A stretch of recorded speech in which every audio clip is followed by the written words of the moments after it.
What's up everybody? Welcome to the 4 & Fork Kitchen. My name's Alexandria and this is the 4 & Fork, where we are cooking one meal from every country in the world. And today we're doing a little Austrian-German combo because we're making Weiner Schnitzel, which is popular in both countries. To start, you're gonna need 3 to 4 veal cutlets, and another term for that if you are in the butcher shop is also scallopini. So if you see scallopini or cutlets, both of those will work. The most important part of making Weiner Schnitzel is to know that you have to pound the meat with a meat tenderizer before you cook it. Pounding the meat is gonna ease up the muscles a little bit so that it's not so tough when you're cooking it, and it'll be a lot more tender when you eat it.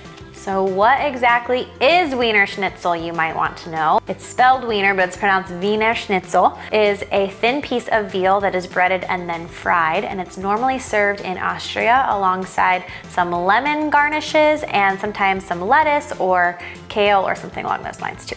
This recipe is pretty simple, so all we need to do is bread and fry. So first things first, I have 1 tablespoon of milk and 1 egg, and I'm gonna whisk them together to make an egg wash. You're gonna need 3 shallow bowls for this recipe because you're gonna dip the veal 3 different times. In the first shallow bowl, you're gonna have your egg and your 1 tablespoon of milk that's whisked together. In the second shallow bowl, we're gonna put 1/2 cup of flour. And then in the third shallow bowl, we'll put 1 cup of plain unseasoned breadcrumbs. Though sometimes I do mix cultures a little bit and put Italian seasoned breadcrumbs on them, and that tastes really good too. So with each cutlet, we're gonna follow 3 different steps. First, we're gonna dip it in the flour, then in the egg, and then finally in the breadcrumbs.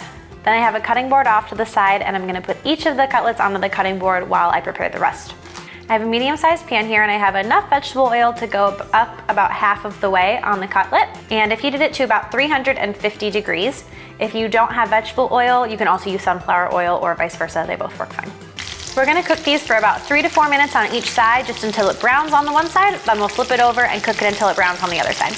And now you know how to make Weiner Schnitzel from Austria and Germany. Thank you so much for watching this video. I hope that you cooked alongside me and that you have a delicious plate of Weiner Schnitzel in front of you right now. If you need written instructions on how to make this recipe, you can find the link in the description of this video.